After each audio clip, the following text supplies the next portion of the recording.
Hello पढ़ाकूज, मैं आपका welcome करती हूँ आपके अपने चैनल पढ़ाकू पे। आपको पता ही है कि हमारा चैप्टर चल रहा है क्लास 12 बायो का chapter 1 sexual reproduction in flowering plants. तो आपने ऐसे समझा था सेक्सुअल रिप्रोडक्शन तो सबको पता होता है क्या होता है, 2 पेरेंट्स इन्वॉल्व होता है, एक मेल एक फीमेल। और फ्लावरिंग प्लांट सबको पता होता है, जिसमें मैंने आप एग्जाम्पल लिखा है रोज़। हमने बहुत सारा वीडियो शूट करके पढ़ लिया था, कम से कम इसकी शायद 4 या 5 वीडियो हो चुकी है। तो बस थोड़ा सा पार्ट रह चुका है एंड का, तो आज मैं वो पढ़ाऊँगी और या तो 2 वीडियो होंगी या इसी वीडियो में कंप्लीट हो जाएगा। आज मैं रिवीजन नहीं करवाऊँगी, इसमें आपको एक काम करना है कि इस वीडियो को यहीं पॉज करके पहले अपने नोट्स का सारा रिवीजन करना है, फिर इस वीडियो को स्टार्ट करना है। मैं रिवीजन इसलिए नहीं करवा रही क्योंकि मेरे घर में कंस्ट्रक्शन का वर्क चल रहा है और वर्कर्स आने से पहले मुझे आपको पढ़ाना है। अगर वर्कर्स आ गए तो अपनी मशीन ऑन कर देंगे और उसकी मशीन की बहुत बुरी आवाज़ है, फिर वो वीडियो में आवाज़ नहीं आएगी, ठीक है। हम अपना यहाँ तक तो मैंने आपको सब पढ़ा दिया था। तो जो मैंने पढ़ाया था आपको यहाँ तक पढ़ाया था कि पॉलिनेशन किस किस तरीके का होता है, और ये कुछ वो बताए थे कोएवोल्यूशन और स्यूडोकॉपुलेशन, सेक्सुअल डिसीज, ये सब मैंने आपको पढ़ा चुकी हूँ पहली वीडियो में। आज हम स्टार्ट करेंगे अपना पॉलन क्रिस्टल इंटरेक्शन से, ठीक है। पॉलन क्रिस्टल इंटरेक्शन एक बहुत इंपॉर्टेंट प्रोसेस है। यही एक प्रोसेस है जो डिसाइड करता है आगे कि हमारा फर्टिलाइजेशन होगा या नहीं होगा, ठीक है। बहुत इम्पोर्टेंट है, इसलिए इसे इम्पोर्टेंट लिख लेना है क्योंकि ये एग्ज़ाम के लिए उसमें भी इम्पोर्टेंट है। सिर्फ वैसे इम्पोर्टेंट नहीं, एग्ज़ाम में भी इम्पोर्टेंट है, ठीक है। तो सबसे पहले तो मैं आपको एक वो बताती हूँ कि जो पॉलिनेशन है, हमारा जो पॉलिनेशन है वो कभी इंश्योर नहीं करेगा कि फर्टिलाइजेशन होगा। मतलब कुछ चीज़ टाइप का हो गया कि हम ऐसे कुछ हर पॉलिनेशन को हम फर्टिलाइजेशन नहीं कह सकते क्योंकि कुछ पॉलिनेशन से फर्टिलाइजेशन होगा, कुछ पॉलिनेशन से फर्टिलाइजेशन नहीं होगा। इसलिए हम हर पॉलिनेशन को फर्टिलाइजेशन नहीं कह सकते, लेकिन हर फर्टिलाइजेशन को हम पॉलिनेशन कह सकते हैं। मतलब ये कुछ इस टाइप का हो गया, ठीक है।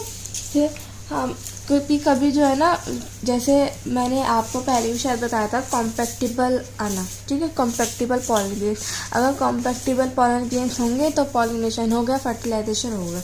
अगर कॉम्पैक्टिबल पॉलन ग्रेन्स सही होंगे तो वो उसे रिजेक्ट कर देगी। तुम्हारी फीमेल कार्पल है, पिस्टल है, वो उसे रिजेक्ट कर देगी और फिर ना पॉलिनेशन होगा ना फर्टिलाइजेशन होगा, ठीक है। इसलिए हम यहाँ ये लाइन लिखेंगे ऑफन रॉन्ग टाइप। यहाँ हमने इनकॉम्पैक्टिबल नहीं लिखा क्योंकि वो थोड़ा सा डिफ़िकल्ट लैंग्वेज हो रही है, क्योंकि बहुत से लोग समझेंगे, बहुत से लोग नहीं। इसलिए हमने यहाँ से लिखा है wrong type of pollen grains, क्योंकि अगर आप एग्जाम पे ये वर्ड भी लिखेंगे, इजी वर्ड है, सबके जल्दी दिमाग में आ जाएगा, तो आपको फुल मार्क्स मिल जाएंगे। अगर हमारा लॉन्ग पॉलन ग्रेन्स स्टिग्मा पे लैंड हो जाएगा, मतलब स्टिग्मा पे आ जाएगा, तो क्या होगा, इसमें आगे प्रोसेस बताया, ठीक है। इसे वो करके हम ऐसे ही बना लेंगे नोट्स। जैसे मैं आपको लिखती हूँ ना, तो आप ऐसे ही बनाया करिए, क्योंकि मैं अपने पहले अपना आप नोट्स बना के लाती हूँ फिर आपको पढ़ाती हूँ, ठीक। तो उसी टाइप का होता है। रॉन्ग टाइप कब होगा, पहले तो हम ये बताते हैं। अगर हमारा जो पॉलन है वो बिलोंग करेगा, मतलब किसी और अदर स्पीसीज, मतलब इस टाइप से कि हमारा प्लांट है रोज़, मतलब हमारा जो फीमेल जो है कार्पल वो रोज़ प्लांट का है और उसके ऊपर पॉलन आ जाएगा लोटस प्लांट का, तो वो इनकॉम्पैक्टिबल होगा, मतलब रॉन्ग टाइप होगा, उसमें वो रिजेक्ट कर देगी, ठीक है। इनको हम इस पॉलन ग्रेन को हम क्या कहते हैं, नोन एज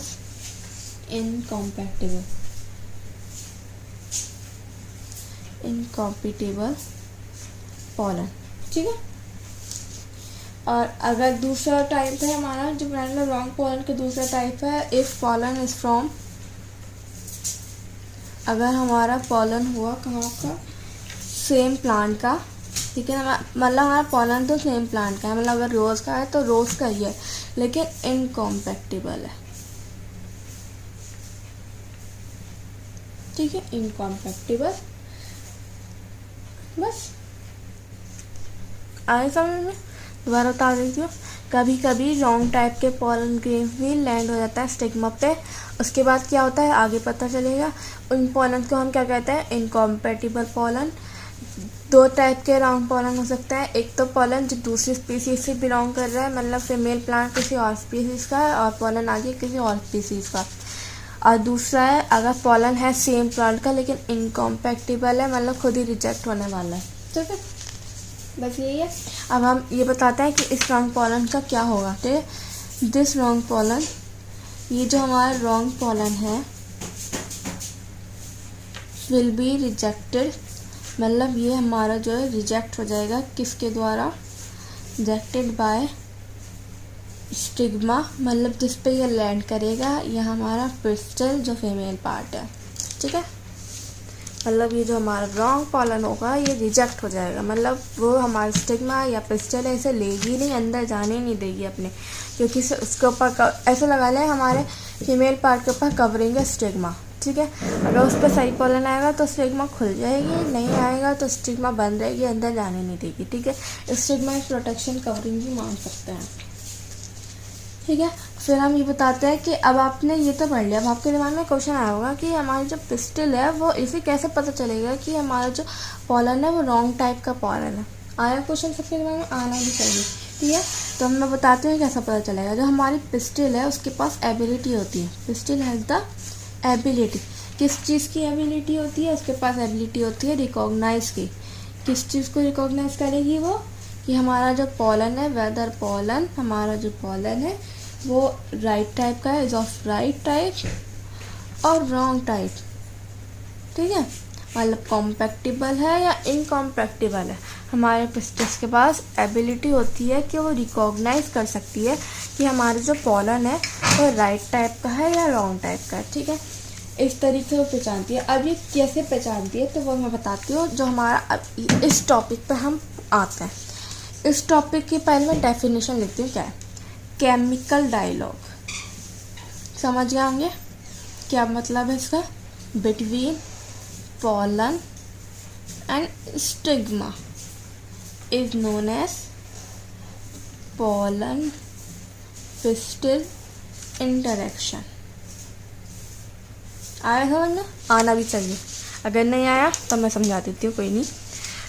हम हमारे पोलन के बीच में और स्टिग्मा के बीच में कुछ केमिकल डायलॉग होता है। केमिकल डायलॉग मतलब वो मुंह नहीं है उनका जो बोल रहा है, वो कुछ रिलीज़ करते हैं केमिकल्स, वो केमिकल रिलीज़ करते हैं। अगर सेम केमिकल आया, मतलब कुछ हिसाब होगा उनका, डिफरेंट केमिकल या सेम केमिकल कुछ, अगर वही केमिकल आया उनके पास तो मतलब वो कॉम्पैक्टिबल है। अगर कोई दूसरा केमिकल आया तो वो इनकॉम्पैक्टिबल है, तो उसे रिजेक्ट कर देते। तो हमारा ये chemical dialogue between pollen and stigma, इसी को हम पोलन पिस्टल इंटरेक्शन कहते हैं। ठीक है, सिंपल मतलब जैसे हमारे बीच में हम मुंह से बात करते हैं, जैसे मैं आपसे बात करती हूँ उस टाइम, ठीक है, अपने मुंह से बात करी, वो केमिकल से बात करते हैं, केमिकल रिलीज करते हैं। उन्हें पता होगा क्या ये हमारा कॉम्पैक्टिबल पोलन है तो ये वाला केमिकल रिलीज़ करेगा। अगर वो वाला केमिकल रिलीज़ नहीं करता समझ लो वो इनकॉम्पैक्टिबल है, वो उसे रिजेक्ट कर देगी, अपना मुंह नहीं खोलेगी। समझ में आया? बस इसी तरीके से हर चीज़ को दिमाग खोल के समझेंगे ना तो समझ में आएगा, बिल्कुल समझ में आएगा। मुझे पता है आप थोड़ा चैप्टर से थक गए होंगे, बहुत लेंथी चैप्टर है लेकिन बहुत स्कोरिंग चैप्टर है। इस क्लास 12 में रिप्रोडक्शन यूनिट और जेनेटिक्स यूनिट दोनों बहुत इंपॉर्टेंट है और दोनों के चैप्टर्स बहुत बड़े बड़े हैं। ठीक है, और एक छोटा है इसमें रिप्रोडक्टिव है तो उसमें एवोल्यूशन बहुत खतरनाक है, लेकिन ईजी छोटा है लेकिन ईजी नहीं है, ये ईजी है लेकिन बड़ा है। ठीक है, अब ये देखते हैं। अब हम एक याली लाइन भी लिख लेते हैं, इंपॉर्टेंट लाइन है। जो हमारी पिस्टल है एक्सेप्ट करती है, accept the pollen only when it is of right type.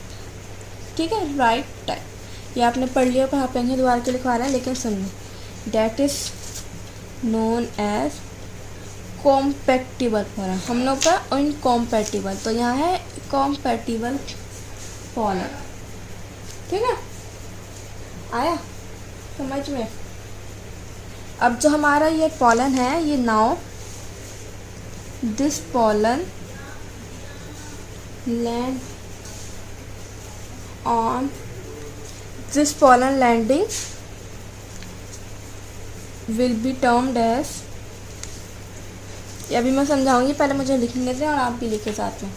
जब मैं ऐसे लिखती हूँ ना, जिसमें समझा नहीं तो आप लिख सकते हैं, लेकिन जिसमें मैं समझाती हूँ उस टाइम नहीं लिखना है आपको। Will be termed as successful pollination.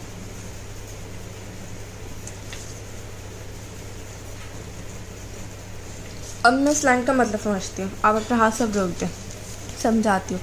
ठीक है, हमारा हमने यहाँ पर लिख लिया था कि कॉम्पैक्टिबल प्रोटीन पॉलन क्या होता है, लेकिन कभी कभी कॉम्पैटिबल पॉलन की भी मतलब डेफिनेशन पूछने को आ जाती है, तो हमें इसकी भी डेफिनेशन लिखनी थी, इसलिए मैंने कि इंपॉर्टेंट लाइन लिखाई है। पिस्टिल जो है हमारा वो एक्सेप्ट करता है पॉलन को जब वो राइट टाइप का होता है। ठीक है, उस पॉलन को हम क्या कहते हैं, कॉम्पैटिबल पॉलन। अब जब ये राइट टाइप का पॉलन हमारा जब लैंड कर देता है, इसको हम क्या कहते हैं, सक्सेसफुल पॉलिनेशन, जो आगे जाके फर्टिलाइजेशन बनेगा। यहाँ मैंने आपको बताया था कि हर पॉलिनेशन फर्टिलाइजेशन नहीं होती, लेकिन हर फर्टिलाइजेशन पॉलिनेशन होती है। तो सक्सेसफुल पॉलिनेशन ही फर्टिलाइजेशन होती है। अगर सक्सेसफुल पॉलिनेशन हुई तभी फर्टिलाइजेशन होगा। ठीक है, इतना आई होप आपको समझ में आएगा। आगे बढ़ता है, अब हम पढ़ेंगे दो चीज़ें। ठीक है, दो इम्पोर्टेंट चीज़ें, उससे आगे भी कुछ चीज़ें हैं, लेकिन हम पहले दो इम्पोर्टेंट चीज़ें पढ़ेंगे। ठीक है, यहाँ करते हैं अपनी। तो पहले तो मैं एक आपको चीज़ बताती हूँ, जो हमारा पॉलन है वो विल नाउ जर्मिनेट। हमारा जो पॉलन है अब जर्मिनेट करेगा। ये इस प्रोसेस के बाद है, मतलब सक्सेसफुल पॉलिनेशन हो गई, उसके बाद क्या होगा, ये चीज़ दे रखी है। हमारा जो पॉलन है वो जर्मिनेट करेगा through one of the germ pore to form pollen tube। अब इसका मतलब क्या हुआ, इसका मतलब तो समझ में आना चाहिए कि हमारा जब पॉलन है वो जर्मिनेट करेगा एक जर्म पोर से, किसी एक जर्म पोर से। स्ट्रक्चर बताया हमारा पॉलन ग्रेन का, उसमें एंटाइन, जो हमारी एंटाइन है वो फुल होती है, एक्साइन में जगह जगह स्पेस होता है जिसको हम जर्म पोर कहते हैं। तो उस एक जर्म पोर से जर्मिनेट करेगा क्या बनाने के लिए, पॉलन ट्यूब बनाने के लिए। ठीक है, अब पॉलन ट्यूब बनना स्टार्ट होगा, क्योंकि ये हमारा कॉम्पैक्टिबल पॉलन है, कॉम्पैटिबल पॉलन है। ठीक है, राइट टाइप का पॉलन है। ठीक है, अब हमारा जो पॉलन ट्यूब है वो किस चीज़ से ग्रो होगी, जो हमारी pollen tube will grow through the tissue of style and eventually reaches ओवी। ठीक है, क्या मतलब हुआ, जो हमारे पॉलन ट्यूब है वो ग्रो करेगी, किस कहाँ से ग्रो करेगी, स्टाइल से। टिश्यू ऑफ स्टाइल, टिश्यू लिखे या नहीं लिखे, स्टाइल। स्टाइल क्या था, ये है हमारा स्टिग्मा, ये है हमारा स्टाइल, ये है हमारी ओवरी। आया ध्यान में, तो स्टाइल से ग्रो करेगी और धीरे धीरे पहुंच जाएगी ओवरी तक, या फिर हम कह सकते हैं सिनर्जिड तक। बताया था पहला सिनर्जिड, दो सिनर्जिड है, पहला सिनर्जिड डिजेनरेट हो जाएगा आने से पहले, पॉलन ट्यूब के आने से पहले, जो रिलीज करेगा केमिकल्स जिसके थ्रू वो पहुंचेगी। ठीक है, अब हम एक चीज़ वो तुम्हारे बता दिया था, लिखने की ज़रूरत नहीं है कि अगर हमारा पॉलन ग्रेन 3 साइड में हुआ तो उसे डिवाइड होने की कोई ज़रूरत नहीं है। अगर 2 साइड स्टेज में हुआ तो उसका जो हमारी जो फर्दर डेवलपमेंट होगी वो जब पॉलन ट्यूब ग्रो होकर पॉलन ट्यूब में निकल जाएंगे, हमारा जो जर्म सेल निकल जाएगा जब डिवाइड होगा। ये मैंने आपको बता रखा है, लिखने की ज़रूरत नहीं है मुझे। ठीक है, अगर आपने नहीं लिखा अपने पहले नोट्स में तो जाके इसी वक्त पॉज करें और लिखें। ठीक है, पहले वाला आपने लिख लिया था या नहीं, चले मैं एंड में आपको दिखा दूँगी दोबारा, तो आप उसे पॉज करके देख लेना। ठीक है, अब ज़्यादा कुछ खास नहीं है। अब हम क्या पाएंगे कि हमारा निकलेंगे मेल गैमेट्स। ठीक है, अनइक्वल हैं दोनों। ठीक है, माइटोसिस से बना है, अनइक्वल है, 2 होंगे, नॉन मोटाइल है male gametes enter into pollen tube. या अगर 2 नहीं है तो वो एक ही निकलेगा और फिर वो डिवाइड कर देगा। ठीक है, कुछ भी मैंने वो बता रखा है। ठीक है, एंटर इनटू पॉलन ट्यूब, हमारे 2 unequal non motile male gametes enter करेंगे पॉलन ट्यूब में। ये आप सबको दिख रहा है, एक मिनट में अपना सेटअप चेक कर लेती हूँ। जी दिख रहा है, बिल्कुल क्लियर दिख रहा है। ठीक है, अब वो जो हमारा पॉलन ट्यूब है, पॉलन ट्यूब जो है हमारी एंटर करेगी माइक्रोपाइलेंट की तरफ। ये हमने से कैसे लिखा था, पूरा प्रोसेस बताया था, किसके through chemotrophic movement. Chemotrophic movement कोई एक टाइप का मूवमेंट होता है, उस मूवमेंट के थ्रू हमारी जो वो है पॉलन ट्यूब वो एंटर करेगी। ठीक है, पहले किस में एंटर करेगी, डिजेनरेट सिनर्जिड में, जो डिजेनरेट हो जाएगा, फिर दूसरे सिनर्जिड में एंटर करेगी और फिर वो सिनर्जिड डिजेनरेट हो जाएगा। ठीक है, सिंपल। ठीक है, अब हम पहुंचते हैं फर्टिलाइजेशन की तरफ अपने।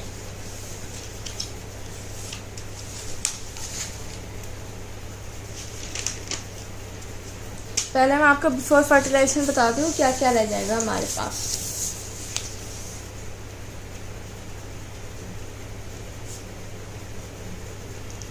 बिफोर फर्टिलाइजेशन, फिर आफ्टर फर्टिलाइजेशन के बाद फिर फर्टिलाइजेशन, फिर आफ्टर फर्टिलाइजेशन। ठीक है, इतना सा रह गया बस हमारा।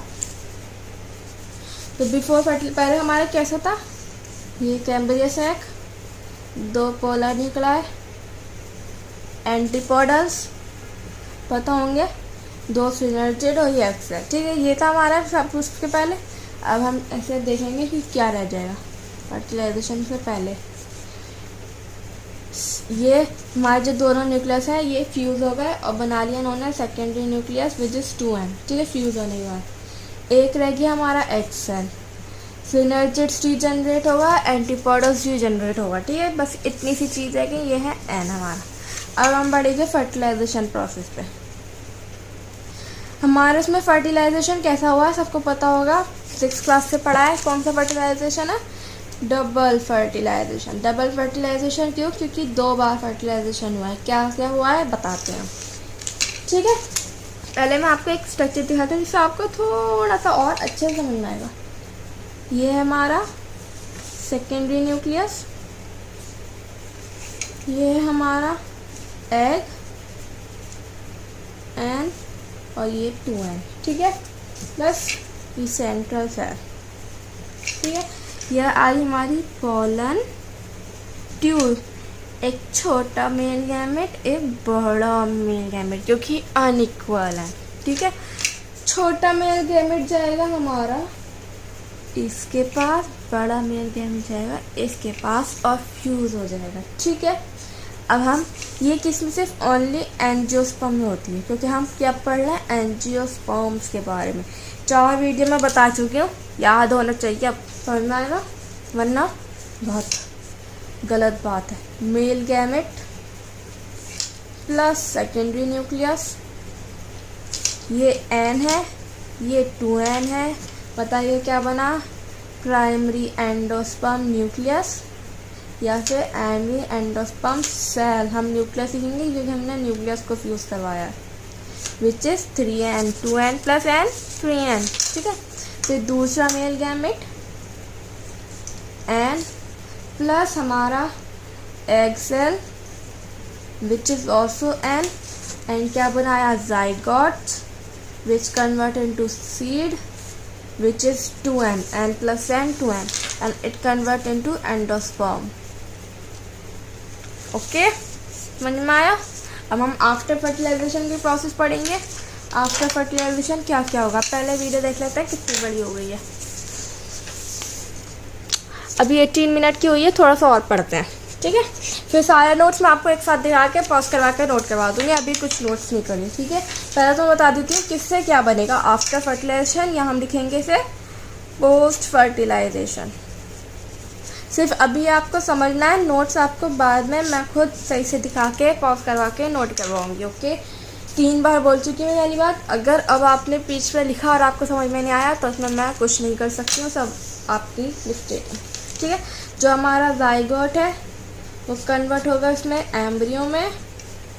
ठीक है, सीड सबसे लास्ट स्टेज है, पहले हम बिफोर फर्टिलाइजेशन के इवेंट्स पढ़ रहे हैं। ठीक है, जो हमारा ये प्राइमरी एंडोस्पर्म न्यूक्लियस है ये किस में कन्वर्ट होगा, एंडोस्पर्म में, विच इज़ न्यूट्रिटिव, मतलब न्यूट्रिशन प्रोवाइड करेगी।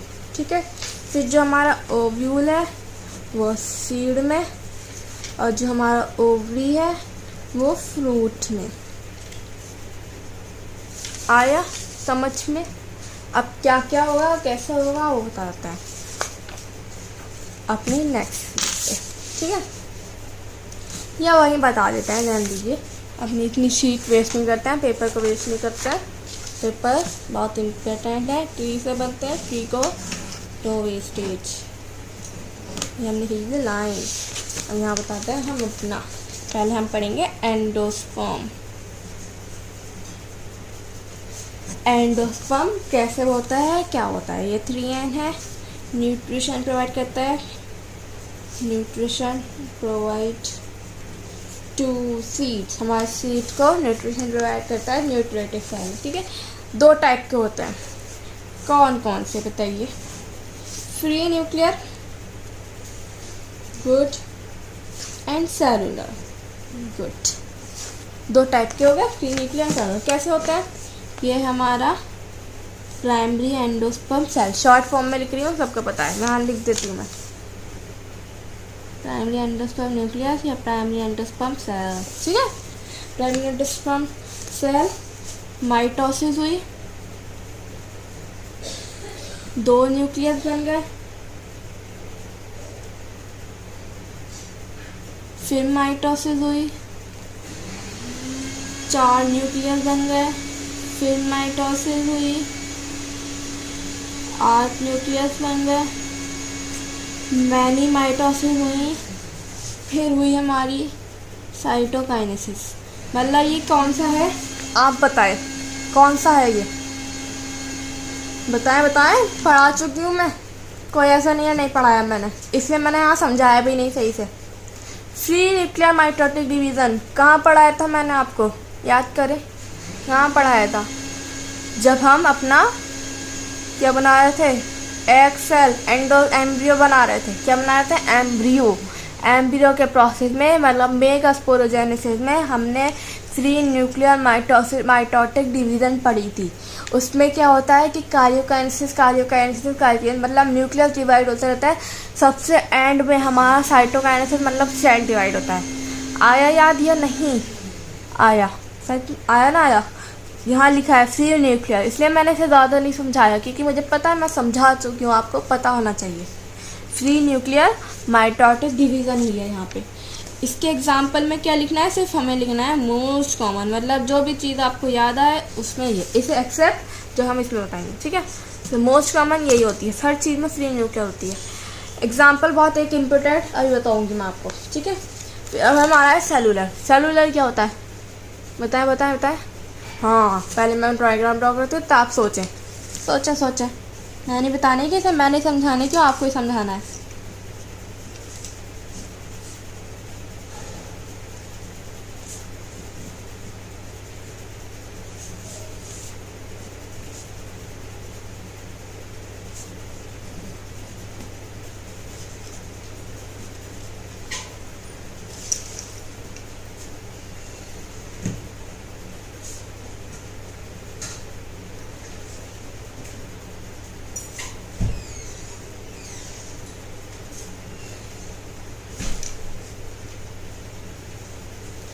याद आया? अब तो मैंने लिख दिया है,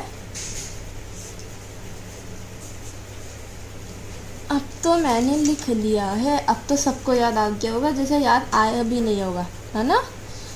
अगर आपको याद नहीं आया तो आपको दोबारा से अपना नोट्स का रिवीजन करना है। इसी वक्त इस वीडियो को पॉज करें और अपना दोबारा नोट्स का रिवीजन करें। समझ में आया? सेलुलर में क्या होगा, सेलुलर में हर कार्योकाइनेसिस के बाद साइटोकाइनेसिस होगी, माइटोसिस हुई, कार्योकाइनेसिस हुई, 2 न्यूक्लियस बने, फिर साइटोकाइनेसिस हुई, 2 सेल बन गए, फिर कार्यो हुई, 4 न्यूक्लियस बने, फिर साइटो हुई, 4 सेल बन गए, ऐसे ही मैनी हुई। समझ में आया? हर कार्योकाइनेसिस के बाद साइटोकाइनेसिस होगी। ये सिर्फ ओनली इन सम कुछ ही में होता है। अब एक मोस्ट कॉमन एग्जाम्पल बताती हूँ मैं, जो इनका एग्जाम्पल मतलब एग्जाम्पल के तौर पे निकला है कोकोनट। सबने खाया होगा, सूखा वाला कोकोनट नहीं, गीला वाला पानी वाला कोकोनट, ठीक है। जो हमारा कोकोनट का वाटर होता है, अंदर का जो पानी होता है वो होता है हमारा फ्री न्यूक्लियर एंडोस्पर्म, ठीक है। और जो हमारा उसकी मलाई होती है, जब मलाई कहते हैं, लेकिन होता है कर्नल, वो होता है हमारा cellular endosperm. Most common exam वो है, याद होना चाहिए हर किसी को, ठीक है। इसमें आपने मुझे बहुत डिसअपॉइंट करा। अगर आपको नहीं आता है तो प्लीज़ इसी वक्त अपनी ये वीडियो को पॉज करें और दोबारा से अपने नोट्स रिवाइज करें प्लीज़। और अगर आता है तो वेरी गुड, आपको मेरी तरफ से गिफ्ट, जो एक इमेजिनरी अभी आप सोच लें प्लीज़, ठीक है। अब हम पढ़ेंगे, देखते हैं पहले वीडियो कितनी लंबी हो, क्योंकि जो टॉपिक है वो नया अगर स्टार्ट करा ना तो पूरा कंप्लीट करना पड़ेगा। चलें, अभी तो 24 की हुई है, ओहो सेटअप बिगड़ गया। अभी 24 मिनट की हुई है तो थोड़ा सा पढ़ा दें, चलो पढ़ा देते हैं। 30 मिनट के इस वीडियो को कर लेते हैं, जल्दी जल्दी कंप्लीट करके उसे, ठीक है। हमारा तो नया प्रोसेस एंड हुआ है। हिला तो नहीं हिला, ठीक है। हम पढ़ते हैं, हमने पढ़ा एंडोस्पर्म, अब हम पढ़ेंगे एम्ब्रियो, जिसे हम कहेंगे एम्ब्रियोजेनेसिस। जेनेसिस मतलब फॉर्मेशन, ठीक है। यहाँ हमने पूरा फॉर्मेशन पढ़ेंगे। पहले हम पढ़ेंगे डाइकॉट, मतलब डाइकॉट का ही इंपॉर्टेंट है, मोनोकॉट का इतना नहीं बता रखा है, पूरा डाइकॉट का प्रोसेस बता रखा है हमें, ठीक है। डाइकॉट में दिस इज जाइगोट। मैं सब आपको माइंड मैप के थ्रू पढ़ाती हूँ कि माइंड मैप से ज़्यादा इजी समझ आता है। अब ये माइंड मैप के थ्रू है। अब ये कोई है कि आप एग्जाम पे यही छोड़ उतार कहेंगे, आपने सोच रखा है ये उतार कहेंगे, तो बिल्कुल गलत सोच रखा है। आपको अपनी लैंग्वेज में बना के लिखना है। जो चीज़ मुझे लगता है कि हाँ मुझे उतारनी चाहिए, जैसे ये चीज़ है तो मैं उतार देती हूँ, बाकी सब मैं माइंड मैप के थ्रू बनाती हूँ। ये सब माइंड मैप है, आपको यही नहीं उतार के आना है कि कभी 5 मार्क्स का क्वेश्चन आया सिर्फ आपने ये उतार दिया डबल फर्टिलाइजेशन का 5 मार्क्स का क्वेश्चन आता है, तो सिर्फ इतना ही नहीं उतारना है। अरे मैं इसका अच्छा हुआ मैंने देख लिया, इसका तो प्रोसेस बताना बोलिए किसे क्या क्या कहता है। इस प्रोसेस को हम क्या कहते हैं, ट्रिपल फ्यूज़न, ठीक है। क्या कहता है, ट्रिपल फ्यूज़न। इस प्रोसेस को सिंगेमी, और दोनों को डबल फर्टिलाइजेशन। 2 बार हो गई फर्टिलाइजेशन, इसमें डबल फर्टिलाइजेशन, ठीक है। तो नया अब हम अपना यहीं आते हैं दोबारा। जाइगोट में अनइक्वल माइटोसिस हुई, अनइक्वल। अब जो सारे प्रोसेस है ना आगे ये सब में माइटोसिस होगी, क्योंकि ये एन हुए हुए हैं, एक्चुअली एन ही है ये, नहीं मतलब ये तो 3n है, ये भी 2n है, लेकिन इसमें ये आगे डिवाइड नहीं होना क्योंकि ये जुड़ के ही बने हैं। और कितना डिवाइड होंगे, n से इनके मिले, ठीक है। फिर 2 सेल बन गए, एक बड़ा एक छोटा। बड़े वाले को हम क्या कहेंगे, सस्पेंसर सेल, ठीक है। छोटे वाले को क्या कहेंगे, एम्ब्रियो। इसमें एक सच बात बताऊँ, ये तो मुझे भी समझ में नहीं आया था जब मैं पढ़ रही थी, मैंने तो रटा था, लेकिन मैं आपको बहुत अच्छे से समझाऊंगी, ठीक है। ये माइक्रोपाइल के एंड एम लिख रही हूँ, ये चलाजर की तरफ CH लिख रही हूँ, ठीक है, समझ में आना चाहिए। अब हमारा जो सस्पेंसर सेल है ये आगे क्या बनेगा, पहले हम पूरा स्ट्रक्चर बनाते हैं। थोड़ा खतरनाक सा स्ट्रक्चर है थोड़ा, लेकिन कोई बात नहीं होगा, ठीक है। अब हमारा जो वो है ये पूरा इतना जो है ये हमारा सस्पेंसर सेल से बना है। अब हमारा एम्ब्रियो सेल से बस एक नीचे वाली बॉल बनी है, ठीक है। इसमें ये आगे हमारा, पहले पूरा इसका डायग्राम बना देती हूँ मैं थोड़ा सा देख के, क्योंकि अपने नोट से, क्योंकि इसका इतना डायग्राम नहीं आता है, जो नीचे बताऊँगी डायग्राम वो आता है, ठीक है। ये बन गया। अब मैं बता देती हूँ, ये है हमारा हिस्टोरिकल सेल। कौन सा सेल है, हिस्टोरियल सेल। और ये होते हैं हमारे 6 to 10 सेल,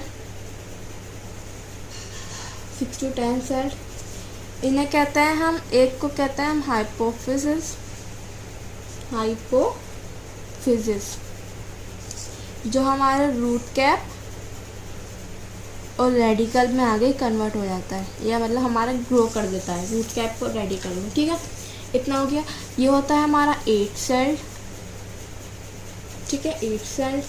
ये इसे अपर वाला जो हमारे ये ऊपर वाले हैं, ये अपर वाले जो है हमारे वो ग्रो होते हैं हाइपोकोटाइल में, फिर होते हैं हाइपोकोटाइल और रेडिकल में, ठीक है, रूट में।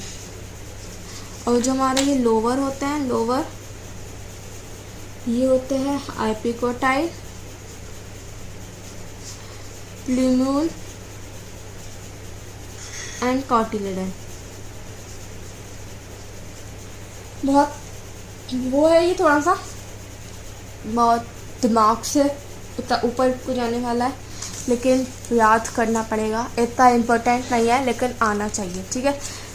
अनइक्वल माइटोसिस हुई, 2 सेल बने, suspensor cell, embryonal cell. Suspensor cell आगे बन के ये बना, एम्ब्रियो सेल आगे बन के ये बना एक ही स्ट्रक्चर पूरा। हिस्टोरिकल सेल, ये जो ये बीच की जगह 6 to 10 सेल होती है, हाइपोफिजिस होती है, क्या बनाएगी, रूट कैप एंड रेडिकल। ये जो हमारा एम्ब्रियोनल सेल से जो बना है, ये ऊपर वाला जो है हमारा हाइपोकोटाइल बनाएगा, ये 8 सेल स्ट्रक्चर है, ऊपर वाला हाइपोकोटाइल और रेडिकल। जो लोअर वाले हैं वो एपिकोटाइल, प्लूम्यूल और कॉटिलेडन, इतनी चीज़ें बनाएंगे, ठीक है। अब हम इन दोनों मोनोकोट और डाइकोट के वो देखते हैं डिफरेंस, और इनके डायग्राम दोनों के हमारे उसमें दे रखे हैं NCERT में, तो आपको ध्यान से याद करना है, ठीक है। ध्यान से देख के बनाना सीखना है, ठीक है। इसमें हमारा होता है ओनली 1 कॉटिलेडॉन, इसमें होते हैं 2 कॉटिलेडॉन, ठीक है। सिंगल सेल सस्पेंसर, ये है 6 to 10 सेल आया। इसमें इस वाले में ये सेल नहीं होता है, बीटा सेल फिर सस्पेंसर सेल होता है, इसमें पूरे होते हैं, ठीक है। इसके हम कॉटिलेडन को क्या कहते हैं, यहाँ लिख रही हूँ स्क्यूटेलम, ठीक है। या इम्पोर्टेंट डायग्राम में कभी आपको समझ में आया, लेकिन मैं डायग्राम जो है ना आपको जब एनसीईआरटी रीड करवाऊंगी ना जब करवा दूंगी, कोई टेंशन की जरूरत नहीं है। इसमें कवरिंग होती है, प्लूम्यूल की होती है, कोलियोपिटाइल, ये याद करने का तरीका है, थोड़ा ऐसा अजीब से बोल के। रेडिकल की होती है, कोलियोरिजा, पोलियोरिजा की जगह कोलियोरिजा, ठीक है। ये ग्रास फैमिली है, यहीं लिख देते हैं ऊपर, थोड़ा छोटा रह गया। अब यहाँ पे आते हैं, इसकी कोई कवरिंग नहीं होती, नो कवरिंग। अब इसका एक जो एनसीईआरटी में अलग डायग्राम है, लेकिन एक अलग सा डायग्राम है जो 6th क्लास से पढ़ते हुए आ रहा है, 6th क्लास से बनाते हुए आ रहा है, उसे मैं कोई लेबल नहीं कराऊंगी, आपको खुद लेबल करना है। याद आया, 2 कॉटिलेडॉन, ये हमने किस चीज़ को बनाया, चना। चना जानते हैं, चना को हमने बीच से आधा कर दिया, बन गया। तो मैंने 6th क्लास से पढ़ा है, खुद ही इसे लेबल करना और अपने नोट्स में ड्रॉ करना, और सारे साथ में एनसीईआरटी डायग्राम भी नोट्स में ड्रॉ करना। अगर आपको समझ में नहीं आए तो कोई बात नहीं, जब मैं एनसीईआरटी करवाऊंगी, एनसीईआरटी रीडिंग करवाऊंगी, जब मैं आपको पूरा समझा दूंगी, पूरे डायग्राम को ही मैं बहुत अच्छे से समझाऊंगी, ठीक है। आए समझ में, आगे पढ़ना है, आज की वीडियो इतनी छोड़े, बताएं आगे कितना रह गया। ऑलमोस्ट इतना ही रह गया जितना मैंने अभी पढ़ा दिया, बहुत बड़ी वीडियो हो जाएगी फिर, या पढ़ा दूँ, आगे के लिए छोड़ता है, चले। सो आज का बस इतना ही समझ लीजिए। पहले वाला मैं दिखा देती हूँ ताकि आप आराम से नोट कर लें, से पॉज करके नोट करें, पॉज करके देखते हैं सही से दिख रहा है या नहीं। जी बिल्कुल दिख रहा है, इसे पॉज करें और नोट करें। इतना लिखवाया है बस हमने, ये जो लिखवाया है, अलग पेन से राइटिंग जो दिख रही है थोड़ी सी। अब आप इस वाले को अपना अच्छे से नोट करें, और जितना ये रह गया इतना ही अभी बचा है, तो हम नेक्स्ट वीडियो में, इतनी ही बड़ी वीडियो में इंशाल्लाह कंप्लीट कर लेंगे। पॉज करें, नोट करें, कर लिया नोट, तो बस आज की वीडियो इतनी ही। मिलती हूँ मैं आपको नेक्स्ट वीडियो में, इस चैप्टर को कंप्लीट करेंगे और फिर अपने नेक्स्ट उसमें मिलेंगे चैप्टर में। अगर आपका मुझसे कुछ और भी पढ़ना हो बायो के अलावा तो बताना, लेकिन फिर मैं वो अभी से स्टार्ट नहीं करूँगी, जून से स्टार्ट करूँगी इंशाल्लाह। और मुझे लगता है कि आप सबके मई में एग्ज़ाम होंगे, उसमें मे भी सिर्फ 2 ही चैप्टर आते हैं, तो एक चैप्टर तो मैंने आपको अच्छे से पढ़ा दिया है। उससे पहले मैं आपको दूसरा चैप्टर भी थोड़ा शॉर्ट में वो बता दूंगी, मतलब उसका इंट्रोडक्शन जैसे देते हैं ना, कुछ ऐसा इंट्रोडक्शन दे दूंगी जिससे आपका पूरा चैप्टर कंप्लीट हो जाएगा, जो आप एग्ज़ाम में लेकर आएँ। अगर आपका जब तक कंप्लीट नहीं हुआ, अगर आपकी एग्ज़ाम की थोड़ी सी आपको स्कूल में पता चल जाता है कि कौन सी डेट से होता है, डेट शीट तो नहीं मिली होगी लेकिन डेट्स पता चल जाते होंगे, तो आप कमेंट में ज़रूर बताना कि आपकी कौन सी डेट से स्टार्ट हो रहा है। इस वीडियो में नहीं तो नेक्स्ट वीडियो में ज़रूर बताना, थोड़ा सा इंतज़ार करके कभी डेट शीट ही मिल जाए तो मैं उससे पहले ज़रूर कोशिश करूँगी सर कंप्लीट करवाने की। अगर नहीं हुआ तो मैं आपको एक समरी बना के दे दूँगी पूरे चैप्टर की, फिर उसके बाद अपना स्टार्ट करवाऊँगी अच्छे से उसके बाद, ठीक है। वो समरी बस आपके एग्ज़ाम के लिए इंपॉर्टेंट हो जाएगी ताकि एग्ज़ाम में आपको फुल मार्क्स मिल सकें, ठीक है। तो बस आज की वीडियो इतनी ही, मिलती हूँ आपको नेक्स्ट वीडियो में। एक बार और दिखा देती हूँ, उसे पॉज करें, नोट करें, और अपने नोट्स जब मैं ऐसी मतलब कोई इंपॉर्टेंट लाइन होती है जिसे मैं बाद में समझाती हूँ पहले लिख देती हूँ, तो उसको आप हाथ के हाथ भी नोट्स कर सकते हैं, और बाकी जब उसमें मैं समझाती हूँ उसे बाद में ऐसे ही नोट करना है। मैं नोट ज़रूर करवाऊँगी, ठीक है। टेंशन लेने की ज़रूरत नहीं है कि तो नोट नहीं करवाया, हमें भी नोट नहीं करने दिया तो हम पीछे करते हैं, पीछे नहीं करना है बिल्कुल, ठीक है। हाथ के हाथ चलना है। सो बस इतना ही मिलती हूँ मैं आपको नेक्स्ट वीडियो में। प्यार बरसाते रहिए, इस वीडियो को लाइक करिए, चैनल को सब्सक्राइब करिए। Thank you.